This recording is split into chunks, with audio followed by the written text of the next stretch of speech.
Bonjour, bon après-midi, bonsoir, Valentinho sur Étoile Inès TV. Grand et majeur de vous retrouver encore une fois aujourd'hui sur Décryptage politique avec plein d'amour, plein de joie et surtout la même passion. Je ne cesse de le dire, on est là parce que c'est un devoir civique que nous nous sommes faits d'être là pour vous servir. On est là pour parler politique et aujourd'hui on va parler encore une fois politique parce que Décryptage politique, on est là pour parler politique. Alors, on va parler un peu d'un sujet qui est vraiment délicat. On va parler du fameux dialogue inclusif. Félix Tshisekedi, est-il forcé à faire le dialogue? Euh, il y a, selon les dernières rumeurs, que nous n'avons pas des rumeurs, mais je vais vous passer une vidéo. Selon certains kabylistes, des gens qui travaillent pour Félix Tshisekedi, selon eux, il n'y aura pas élection. Il n'y aura pas élection. Et voilà pourquoi ils exigent un dialogue inclusif. Ils acceptent de travailler avec Félix Tshisekedi à condition que ce dernier puisse accepter de partager le pouvoir. Voilà pourquoi ils exigent le dialogue inclusif. Mesdames et messieurs, c'est Décryptage politique avec votre frère Francis. En tout cas, on se retrouve aujourd'hui avec beaucoup de joie et beaucoup d'amour. On est là pour parler politique. Alors, sans plus tarder, je vais d'abord vous passer la vidéo. On va tous suivre ensemble ce partisan du PPRD qui était sur un plateau de quelqu'un que vous connaissez bien. Il va vraiment nous informer. On le suit et puis je vais vous passer la suite. Je vais vous faire mon analyse, vous donner toutes les informations possibles par rapport à la situation, bien sûr. Il y a la gestion. Bien sûr, parce que au moment où nous sommes là, la population est d'accord avec vous. Alain Saint-Pierre, au moment où nous sommes là, nous n'avons pratiquement pas de garantie qu'il y aura élection en 2028. C'est impossible. Matériellement, c'est impossible. Et il y a des gens qui reprochent déjà à Tshisekedi de jouer à ça. Et donc, si cela arrivait, ça serait seulement une répétition de ce qui s'est passé avec Kabila. En 2016. Oui, quand l'élection n'est pas possible, Kabila était sous pression de qui? De Tshisekedi et autres opposants, des confessions religieuses. L'histoire se répète. Donc vous ne serez pas choqué si Tshisekedi restait au pouvoir au-delà de 2028, à condition que vous soyez associé à la gestion. Pas moi, la classe politique congolaise dans l'ensemble. Donc vous. Naturellement, et lui dit, monsieur, vous n'allez plus gérer comme avant. Ouais. S'il reste au pouvoir au-delà de 2028, je ne sais pas quelles seront les conclusions de ce dialogue. Est-ce que les institutions actuelles telles qu'organisées, notamment la CENI, ça doit rester en l'état? Ça tombe, tout est à refaire. Si nous sommes là où nous sommes aujourd'hui, c'est parce qu'il y a trop de frustration. Frustration, ça veut dire qu'il y a des gens qui pensent qu'ils ont droit à tout, les autres n'ont droit à rien. Vous êtes frustré? Mais bien entendu. Pourquoi? Qu'est-ce que le pouvoir de Tshisekedi? Décidément, tout le monde est frustré dans ce pays. Ouais. Qu'est-ce qu'on vous a fait à vous? J'ai assisté à des élections où on nous a dit que les gens se sont fait voter, et même dans leur maison avec des machines. Et moi qui avais compétit loyalement, j'ai été déclaré perdant. Vous n'avez pas digéré votre débat aux élections, c'est ça? Connaissez-le. On vous a battu. Bien entendu. Il y a des gens qui disent qu'ils m'ont battu. Mais vous avez entendu la CENI elle-même dire qu'au Lualaba, il y avait eu environ 160 cas de fraude avec machine. Ils allaient publier 80 cas et 86 autres le lendemain. Ce n'est jamais venu. Hein? C'est pas frustrant ça? Ok. Et donc si je vais, vous m'avez posé la question, si je vais là-bas, je vais évoquer ces cas-là. Je vais appuyer ceux qui reprochent à nos compatriotes la fabrication d'une majorité mécanique et malhonnête. Et parce que c'est pas constitutionnel. Oui, mais si vous êtes légaliste, c'est une parenthèse que j'ouvre, à l'époque, pourquoi n'étiez-vous pas allé devant la justice pour prouver qu'on vous a volé votre victoire au lieu d'être frustré dans votre coin et souhaiter la partition du pays? Mais le FCC avait revendiqué, continue à revendiquer, qui a entendu? Et la Cour constitutionnelle a interprété à sa manière. Et le fameux mandat n'est pas impératif. Mais est-ce que sous prétexte qu'on vous a pris votre place à la mangeoire, qu'il faut mettre en danger les vies des gens, des populations à l'est de la RDC? Je ne dis pas ça. J'ai dit que quand on va au dialogue, oui, on va se regarder dans les yeux. Oui, vous allez soulever toutes ces questions-là. Naturellement. En même temps, le dialogue n'est pas forcément convoqué ne serait pas convoqué pour cela. Pourquoi? Mais il est convoqué pour trouver la paix. Mais à Sun City, on avait convoqué les dialogues pour trouver la paix, parce qu'il n'y en avait pas. La paix, c'est ce que nous avons de plus cher, Alain. En RDC, on a plus de 1000 partis politiques, plus les groupes armés. Comment est-ce qu'on va s'asseoir autour d'une table et ça va prendre combien de temps pour entendre les frustrations de chacune de personnes? Allez, vous étiez encore très jeune, mais je ne crois pas que vous étiez à l'école maternelle. En 90 ou 92, parce que rien n'allait au pays, et les acteurs politiques ont demandé la conférence nationale souveraine. Mobutu avait dit conférence constitutionnelle. On lui a dit conférence nationale souveraine. Vous voulez la même chose? Il y avait combien de participants? Plus de 2500. Plus de 2500. Et on fait la même chose. On a fait avec. C'est-à-dire, non, je voudrais dire que tout est possible quand la volonté est là. Si jamais vous allez à ce dialogue, vous signez un document, quelle garantie vous avez que le président de la République va, comme vous l'avez dit, respecter sa parole? C'est pourquoi je vous parle de médiateurs sérieux. C'est pourquoi je vous parle du modèle de Sun City. Il y avait un comité de suivi des résolutions. Il faut ça. Sans ça, chacun va rentrer dans la forêt. Il n'y aura pas la paix. Non, et la guerre va continuer. Donc, on doit avoir ces garanties avant ou après le dialogue? Avant d'aller dialoguer, c'est comme dans un match. On doit se mettre d'accord qu'il y a un arbitre. On doit se mettre d'accord sur les règles du jeu. Si vous touchez la balle de la main volontairement dans la surface de réparation, il y a pénalty. Est-ce que vous avez, en tant que président d'un parti politique national, avez été contacté pour ce dialogue? Pas encore.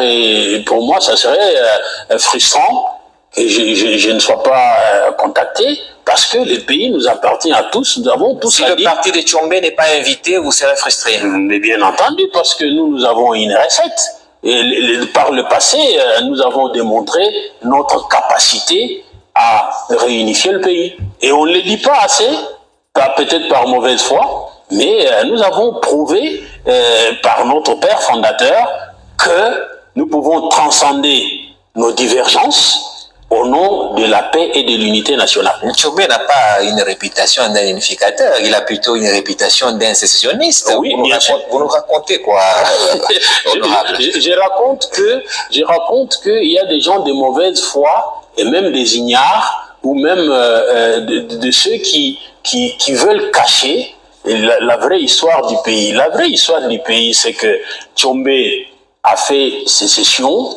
parce qu'il fallait réagir à l'arbitraire de Lumumba, parce qu'il fallait sauver le Congo contre les chaos. Voilà. J'espère qu'on a tous suivi ce qui a été dit. J'espère qu'on a tous suivi. Je ne vais pas répéter la vidéo pour ne pas perdre votre temps, parce que je sais que votre temps il est précieux. Laissez-moi un peu enlever mon chapeau. Félix Tshisekedi a compris qu'il avait fait une erreur. Ça, c'est normal. Je ne sais ce que vous voulez dire. C'était une erreur depuis le début de vendre la souveraineté de notre État, de notre pays, de nos terres aux États-Unis. Ça, là, c'est une réalité que je vous avais dite. Au départ, Félix Tshisekedi a fait ses accords de Washington. Déjà, au préalable, quand vous suivez la manière dont se font les accords de paix, surtout quand ça oppose deux pays qui étaient en guerre depuis des longues dates, la procédure est telle que pour faire ces accords, il faudrait qu'il y ait des diplomates des deux pays, il faudrait qu'il y ait des agents de l'ONU, il faudrait qu'il y ait des cartologues, il faudrait qu'il y ait des soldats, des militaires. Alors, tout ça n'a pas été pris en considération lors de ces accords. Ce qui fait de cet accord juste une hyperbole, c'est pas un vrai accord. Pour Donald Trump, c'est venez ici, au lieu de faire la guerre, faisons le business. Et ce business n'est pas payant pour la RDC. Voilà pourquoi il n'y avait pas de diplomates des deux pays. Il les appelle juste venez, on prend photo. Vous voyez, ils s'amusaient même ce jour-là lors de la cérémonie de cet accord. Vous voyez, ils étaient longtemps des ennemis. Maintenant, là, ils sont devenus des amis, des meilleurs amis. Ils vont même s'embrasser. Vous voyez, ils sont là tout sourire. Vous voyez, pour lui, c'est comme une blague. Mais derrière l'idée qu'il avait derrière la tête, c'était pas comme je l'ai dit, ne faites pas la guerre, faites le business. Donc, il faisait pas ça pour faire le business avec la RDC, c'est-à-dire que ces accords puissent profiter à la RDC, mais nous sommes en train de comprendre tous que ces accords profitent aux États-Unis qu'à la RDC. Parce que la priorité pour Donald Trump, ce n'est pas de soutenir le développement de la RDC, mais sécuriser la chaîne d'acheminement des minéraux stratégiques. Et d'ailleurs, c'est dans cette optique que Mbemba est allé, lui et la gouverneure Fifi Maswaku, si je me trompe, ils ont inauguré une déviation ferroviaire à partir de Tenke-Fungurume, qui va aller d'où là, de Tenke-Fungurume à Kwatebala. Donc, vous comprenez que ils n'ont même pas encore investi en RDC, ils n'ont même pas créé des entreprises en RDC pour commencer à exploiter les minéraux congolais, mais ils utilisent les entreprises congolaises pour commencer déjà à exploiter les minéraux. Vous l'aurez compris l'autre fois je voulais passer sur décryptage politique avec la GECAMINE qui avait envoyé 100 000 tonnes de cuivre aux États-Unis. Donc maintenant, on commence déjà à exploiter, on commence déjà à voler nos minéraux. C'est ce qui est en train de se passer sur le terrain. C'est ça la réalité, la triste réalité. On est en train de voir cela. Trump n'avait pas envoyé des diplomates, il n'avait envoyé personne, il a juste envoyé ses businessmen, ses amis qui traitent business d'aller faire ces accords-là, parler aux deux présidents, voir comment ils allaient arranger ces accords. Voilà pourquoi le Rwanda étant un allié des États-Unis, le Rwanda aussi a bénéficié de ces accords. Il a reçu une intégration régionale qui a été intégrée dans ces accords de Washington. Vous comprenez? Donc là, c'est nous qui sommes en train de perdre. Alors, Félix Tshisekedi a compris cela. Il a vu que, bon, c'était un préalable. Avant d'abord de parler minéraux, des traités minéraux, c'était primordial qu'il y ait cessé les feux. Le président avait vu Donald Trump pour que ce dernier puisse terminer cette guerre en RDC. Le président a vu que Donald Trump s'est félicité de terminer la guerre, de terminer 9 conflits dans le monde, mais partout où il a dit terminer les conflits sont toujours là. Je vous donne l'exemple de l'Ukraine. Il a dit qu'il allait terminer la guerre de l'Ukraine. Il n'a jamais terminé. Il a dit qu'il allait terminer la guerre entre Israël et le Hamas. Jusqu'aujourd'hui, ils se battent encore. Ils ont même signé des accords de cesser les feux. Ça est toujours là. L'Iran, n'en parlons pas. La Thaïlande. Donc, partout où il dit qu'il a terminé la guerre, il n'a jamais terminé. Lui, c'est un businessman. Lui, il cherche seulement d'avoir les terres rares, les minéraux stratégiques, parce qu'il veut stopper l'indépendance des États-Unis à la Chine. Parce que jusque-là, les seuls pays au monde qui a ces minéraux stratégiques et qui est en train de les vendre aux grandes puissances, c'est la Chine. La Chine était la première grande puissance à piller ou à s'accaparer des terres et minéraux stratégiques en Afrique. Alors, après avoir compris que la Chine était en train d'évoluer vraiment par rapport aux autres grande puissance. Voilà pourquoi Donald Trump est venu. Il a voulu stopper, arrêter cela. Il veut maintenant que il veut maintenant puiser les minéraux à la source. Il veut maintenant mettre la main sur les minéraux stratégiques en Afrique. Voilà pourquoi, à peine nommé président, il a coupé toute l'aide humanitaire qu'il a envoyée en Afrique. Vous avez compris, l'USAID, il y a l'argent de l'USAID, il y a beaucoup de fonds qui étaient envoyés en Afrique pour le sida, aider les gens démunis, les gens qui étaient dans des situations critiques, les personnes qui étaient victimes de la guerre. Alors, toutes ces personnes bénéficiaient de cet argent. Alors, Trump, quand il est venu, il a tout coupé. Il a dit, on ne vous donne plus rien. Vous allez commencer, si vous voulez de notre argent, vous devez nous donner quelque chose. Donnez-nous vos terres, vos minéraux stratégiques, on va faire les deals. Et vous l'avez vu, ça s'est passé même en Ukraine, la même chose, c'était la même chose. L'Ukraine recevait l'aide de l'Europe, des pays de l'Europe, pour confronter la Russie. Les États-Unis aidaient l'Ukraine gratuitement. Quand Trump est venu, il a tout coupé, il a dit pas question. Toi, tu aides les pays européens, tu donnes tes minéraux aux pays européens en échange de leur aide qu'ils t'apportent. Nous, on t'aide gratuitement. Si tu veux aussi que nous puissions t'aider, tu nous dois aussi des minéraux. C'est comme ça. Lui, c'est un businessman. Mais dans ces business, c'est nous qui sommes les perdants. Alors, quand Félix Tshisekedi a compris cela, il a décidé de revoir un peu sa stratégie. Il a dit, bon, c'est un deal qui a déjà été fait avec les États-Unis. Je vous rappelle que pour rompre ces accords, il faut 5 ans. Il faut annoncer 5 ans avant. Vous annoncez cela aux partenaires aux États-Unis, au Rwanda. Vous leur annoncez 5 ans avant la coupure, avant de rompre même ces accords. Vous leur annoncez 5 ans auparavant. Comme ça, ils vont se préparer. Donc, comme on est en 2026, si vous voulez annoncer, vous voulez rompre ces accords, donc ces accords ne vont prendre fin qu'en 2031. Donc, c'est ça.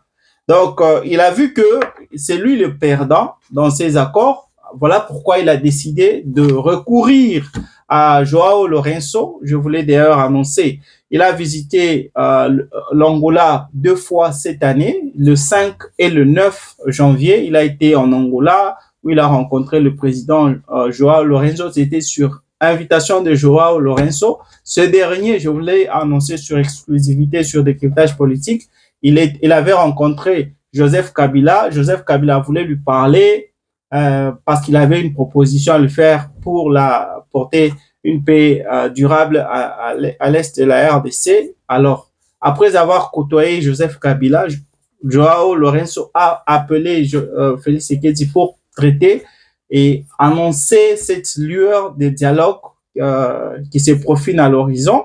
C'est ainsi que Félix Tshisekedi avait apprécié l'initiative de Joao Lourenço. Il a même appelé de champion de la paix en Afrique et il a donné son feu vert. C'est après quoi Joao Lourenço a rencontré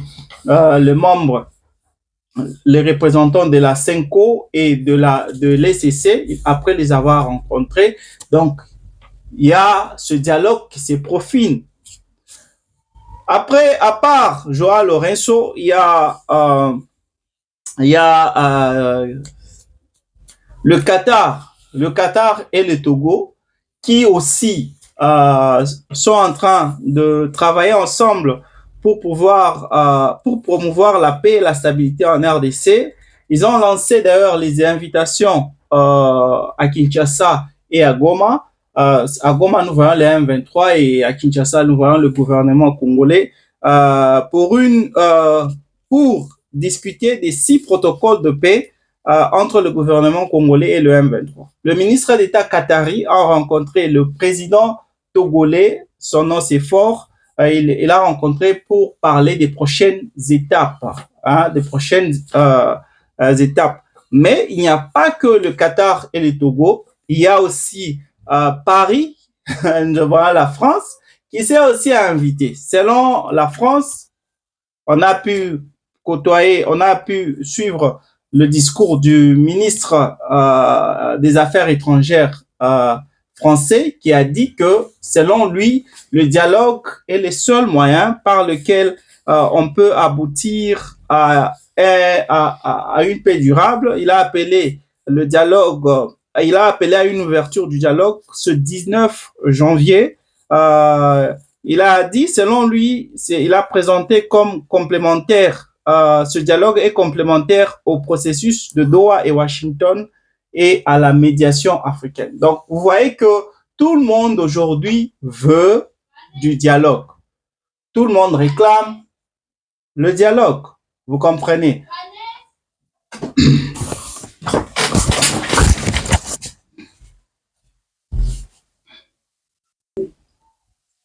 Voilà. Donc, vous comprenez que tout promet que le dialogue, c'est ce qui est en vue. On l'a suivi dans la vidéo. Ce kabiliste a dit que selon ce qui est en train de se profiler, selon d'ailleurs les logistiques, les moyens matériels que nous avons, rien ne promet qu'on puisse avoir les élections en 2028. Et d'ailleurs, Nanga lui-même, il avait dit qu'il n'y aura pas élection en 2028. Alors, est-ce la raison pour laquelle tout le monde aujourd'hui réclame ce dialogue inclusif? Point d'interrogation. Donc, Félix Tshisekedi a un choix, selon ce kabiliste, c'est accepter de dialoguer, partager le pouvoir avec Joseph Kabila et autres, parce qu'il n'est pas le seul. Il y a Martin Fayoulou, il y a Moïse Katumbi qui tous réclament ce dialogue. Donc, il va partager le pouvoir avec eux. Ceux-là qui sont en exil vont retourner en RDC. Ils vont tous intégrer le gouvernement congolais. Ils vont travailler en toute liberté. Et cela va faciliter, va permettre ou va temporiser tout le monde. Cela va permettre que Félix Tshisekedi soit maintenu comme président de la République au-delà de 2028 et tout le monde sera content. Mais est-ce que cela va résoudre le problème congolais, les problèmes sécuritaires? Là, je parle des problèmes sécuritaires en RDC. Parce que l'autre fois, je vous ai passé la vidéo de Paul Kagame qui disait que le problème de la RDC, c'est un problème que Félix Tshisekedi a trouvé. C'est un problème. Le problème que la RDC a, c'est que la RDC a des terres qui sont rwandaises. Donc, aussi longtemps que il y a le Rwanda n'a pas les terres congolaises, n'a pas récupéré le nord et le sud Kivu, bien que pour le moment, c'est ce qui s'est déjà passé. Ils sont en train de voler, de piller nos minéraux dans les deux provinces. Donc, si ce n'est pas officialisé, ça sera toujours comme ça. Donc, il y aura toujours la guerre. Mais chercher à traiter des conflits, chercher à dialoguer avec l'opposition armée et l'opposition non armée, est-ce que cela va résoudre la crise sécuritaire à l'est du pays?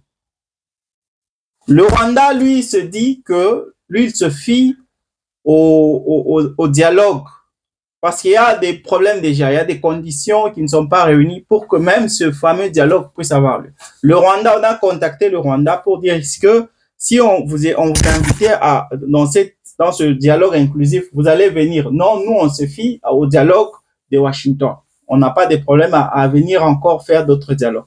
On a demandé au M23. Au M23, on a dit, OK, est-ce que vous êtes prêts à faire des dialogues? Premièrement, ils ont dit qu'ils peuvent faire le dialogue, mais ça ne sera pas à Kinshasa, ça doit être à Goma. Et puis, deuxièmement, le Rwanda exige que le gouvernement congolais puisse d'abord résoudre leurs exigences, parce qu'on parle des causes profondes. Les M23 a des exigences qu'il a déjà demandé au gouvernement congolais de résoudre. Si ces exigences ne sont pas résolues, il n'y a pas moyen de parler de dialogue. Déjà, là aussi, c'est un autre problème. Du camp du gouvernement de Kinshasa, pour qu'il y ait dialogue, pour que ce dialogue puisse avoir lieu, on exige qu'il y ait cessation des hostilités. On exige qu'il y ait une escalade Mais ce n'est pas le cas pour le moment. On l'avait exigé avant même de signer l'accord d'intégration régionale entre la RDC et le Rwanda, chose qui n'avait jamais été faite. Et même quand on a signé l'accord, on a exigé cela, mais jusqu'aujourd'hui, rien n'est fait. Aujourd'hui, au moins, je suis en train de vous parler, il y a la guerre à l'Est, il y a nos frères qui sont en train de mourir, il y a des gens qui vivent en insécurité, il y a des réfugiés, il y a des familles entières qui sont en train de fuir l'Est du pays. Donc, rien n'a changé à l'Est du pays. La seule, soi-disant, bonne nouvelle, c'est qu'il y a eu retrait des M23 à Uvira. Ce retrait qui n'est même pas total. Je vais vous en parler d'ailleurs prochainement. Demain, peut-être, je vais vous parler de la situation sécuritaire à Uvira. Donc, vous comprenez que rien pour les conditions jusque-là ne sont pas réunies pour traiter des accords. Donc, si le Rwanda ne se retire de ce dialogue, si les M23 se retirent de ce dialogue parce que le gouvernement n'a pas répondu à leurs exigences, alors le dialogue sera juste entre Joseph Kabila, Félix Tshisekedi, Martin Fayulu et Moïse Katumbi, Matata Mponyo, Jean-Marc Kabound, Seth Kikuni et consorts. Alors, si nous savons que le problème à l'est du pays, c'est un problème du Rwanda, pourquoi traiter avec les autres que j'ai cités? Pourquoi? Et Félix Tshisekedi, selon ce kabiliste, Félix Tshisekedi ne va pas organiser les élections. Est-ce qu'il ne va pas exposer sa vie? Parce que dans les dernières vidéos que je vous avais d'ailleurs passées sur décryptage politique, Corneille Nangaa dit que s'il n'ose changer de constitution, ou bien s'il n'organise pas les élections, il va mourir brutalement, on va s'occuper de lui. Mais je sais aussi une chose, c'est que pour Félix Tshisekedi, jusque-là, son pouvoir et lui-même sont protégés par les Américains, par rapport aux accords qu'il a signés avec les Américains. Donc, vous comprenez. Alors, d'une part, il y a Corneille Nangaa qui menace Félix Tshisekedi d'organiser les élections, sinon le M23 et lui vont s'occuper de lui. De l'autre part, il y a Félix Tshisekedi qui veut rester au pouvoir et il sait qu'il a le soutien des États-Unis. Voilà pourquoi je peux expliquer pour ce qui se passe. Donc, Félix Tshisekedi sait que j'ai la protection des Américains. Voilà pourquoi aujourd'hui, il joue bon élève. Il leur donne tout ce qu'ils veulent. Aujourd'hui, les Américains prennent tout ce qu'ils veulent en RDC. On ne se soucie même pas de dire, oh non, vous n'avez même pas apporté la paix. Pourquoi ne donnez pas, on ne vous donne pas encore? Non, prenez. Ils n'ont même pas construit d'entreprise en RDC. Ils commencent déjà à piller nos minerais. Je vous l'ai dit, les routes que, peut-être en 2025, Félix Tshisekedi avait promis la construction des routes, c'était pas fait. Mais je vous dis, pour cette année, c'est sérieux. Ça va se faire. Parce que c'est Donald Trump qui est derrière ça. Les routes qu'on va construire, les chemins de fer qu'on va construire, c'est pas pour la bonne cause du développement social. Non. C'est loin de tout ça. On veut juste construire des routes et des chemins de fer pour acheminer les minéraux jusqu'au nord Kivu là. On va amener les rails jusque là-bas. Ça va, les minéraux stratégiques que nous avons au nord Kivu, la plupart de ces minéraux vont descendre du nord Kivu jusqu'au Katanga, à la province du Lualaba, et de là, Zambie, Angola, au port de Lobito. Et de là, ça part par bateau jusqu'aux États-Unis et vers l'Europe. Donc, c'est ça. Mesdames et messieurs, vous avez des commentaires, vous avez des avis, n'essayez pas de nous les dire dans les commentaires. Dites-nous ce que vous pensez de ces numéros de décryptage politique. Est-ce que Félix Tshisekedi doit organiser des élections? Est-ce qu'il y aura élection? Est-ce qu'il est obligé de partager le pouvoir avec Joseph Kabila pour maintenir son pouvoir? À vous le clavier. Quant à moi, je viens de terminer le décryptage politique d'aujourd'hui. Je vous retrouve demain avec la même force, la même énergie. Bye.